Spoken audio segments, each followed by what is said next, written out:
Are you so focused on helping your autistic child catch up or improve that you might be overlooking powerful tools that could help increase joy and passion in your child's life? Let's talk about one of the most common special needs parent traps and how we can escape it. Autism parenting can be such a struggle. We face daily challenges that come with it. And let's face it, there are some really hard days. But what if I told you that by changing your frame so that you see your child a little bit more positively can be the key to your well-being and your child's growth? Welcome to Parenting Through ASD, or Parenting Through Autism Spectrum Disorder. My name is Wendy. I am the mother to a 14-year-old severely autistic boy and a developmental psychologist. And in today's video, we're going to be digging into a serious and insidious parenting trap, the tendency to be hyper-focused on your child's perceived limitations, or what I like to think of as opportunities for improvement. Now, this video is part of a series I'm doing on parenting unintended consequences. And I use that term very specifically because unintended consequences aren't really mistakes, and they're not really something that we're doing wrong as parents. We could be using a really good parenting approach, just the perfect strategy for our children, our family. But no parenting approach is actually perfect. There are often things that result from what we think are good parenting approaches that can have unintended consequences on our kids. I wanted to do this series that allows us some time and some space to reflect on those things, to understand that they happen and be patient and gracious with ourselves, but also be able to address them when we see them coming, or be able to fix them afterwards, maybe even apologize if we don't meet a parenting moment. And the only way we can do that is if we take some time to reflect and also to accept that sometimes our great parenting has some bad consequences. So that said, let's dive specifically in this video into how we might overemphasize perceived limitations or opportunities for improvement. So let's be honest. When your child is diagnosed with something like autism, ASD, ADHD, and other types of neurodivergence, a parent can just jump into fix-it mode. And at the same time, we are being bombarded by information like what milestones they're missing, what therapies they need, what they're behind on. And before you know it, you start to see your child as the list of deficits. We don't mean to, and that's not the intention of therapists and educators and professionals that are helping us do this, but it's easy for that to happen. And honestly, I've been there too. It's overwhelming, and I'm being told by everyone in my son's environment what he needs to get better or improve. And then you start to see the world as this question mark of what's going wrong? What am I going to need to tackle now? Kind of approach. And yeah, it's essential to know what our children need. And to do that, we have to think about what they're struggling with. Of course, when everything becomes a focus on what our child isn't doing right or what our child is falling behind on, it can be really disheartening. Professionals have to focus on skills and goals, and that's important. But if our whole focus becomes about what's not working, it creates this tunnel vision. We no longer see the whole child. We all want to help our child progress. We need to be aware of goals and put systems of support in place for them. And it means identifying needs and building supports. And yes, sometimes addressing real challenges. If you follow me on Instagram, you've probably seen my posts about my child's aggression, which is a real challenge. But we also have to stop and ask ourselves, am I putting as much energy into my child's joy as I am into their growth potential? And that can be really hard to do. Obviously, we're tired, we're drained, we're trying to make it through a day, and the demand to reflect on what we could be doing better or what we might be missing is a lot to ask in that state. But let's take a look at what happens if we continue overemphasizing limitations and focusing only on opportunities for improvement. Firstly, we can unintentionally undermine our child's confidence.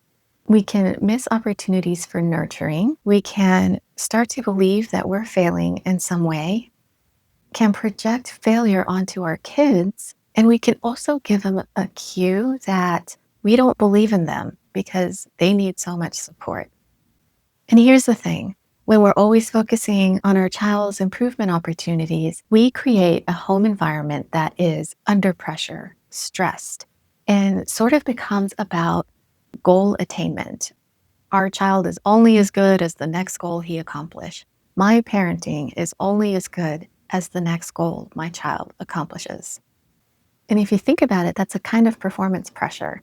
It's like in a neurotypical family when a parent demands that their child gets straight A's and a child comes home with a B, and that child feels like they've disappointed their parents and they feel like they've let them down and they feel like they've done something wrong. That's the same kind of pressure we're putting on our kids when we're expecting constant goal progress and attainment. Okay, so how do we reframe? Here's the shift. Instead of always looking at things that we could be working on, let's start to bring in some tracking of passions, of strengths, of small wins. And with time, create more and more opportunities to celebrate those instead of just tracking what we can work on, right? For instance, maybe your child loves to line up toys and they have to be very precisely spaced, very perfectly in line. That's good spatial reasoning. Maybe you have a kid who's obsessed with dinosaurs and you have dinosaur pillows, dinosaur books, dinosaur facts on note cards, dinosaur cartoons. You can think of that as obsession, or you can think of that as passion and focus and something that we can leverage and lean into. I had a friend whose child was limited in a lot of ways, if we want to use that word, barely verbal. And he was great at art. He could draw anything with any kind of tool. You could give him a pencil or markers or crayons or paints or even on computer graphic software. This skill made him feel more confident. It was a way that he could connect with other children with autism. It was also something that they could bring into therapy and have more successful encounters and engagement with therapists through using art. And when you start to water those strengths, you let your child know that you believe in them, that they're not something to be fixed, and you start to see more of who your child really is. And as a parent, you give yourself permission to stop using your child's goals as a measuring stick for how well you're doing. And that is a very real issue. When I was in a support group with other autistic parents, and somebody mentioned the statistic that parents of autistic children are 10 times more likely than the general population to experience anxiety and depression. And I'm a psychologist, so that really hit me. That is a really big number. And honestly, was one of the moments in which I thought about a YouTube channel. What I thought was, how can we change that narrative? How can we help from that progression to depression and anxiety over the course of caring for a child in basically their whole lives to something more joyful?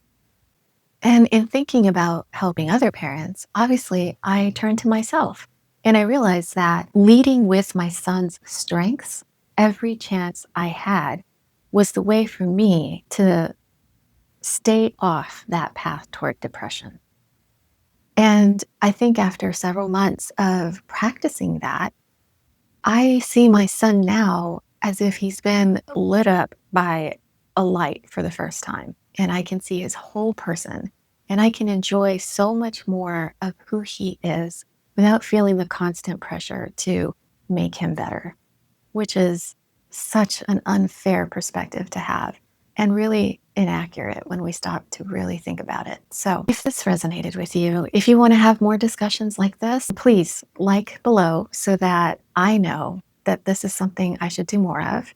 Consider subscribing because I will be releasing several more videos along this line of some parenting unintended consequences, as well as several other types of videos I have planned over the next several months. And if you have a moment to reflect, leave a comment and use that comment space below as a way to have a moment to yourself to think and maybe connect with other parents. I would love to have you back. There's more to come. I'll see you soon.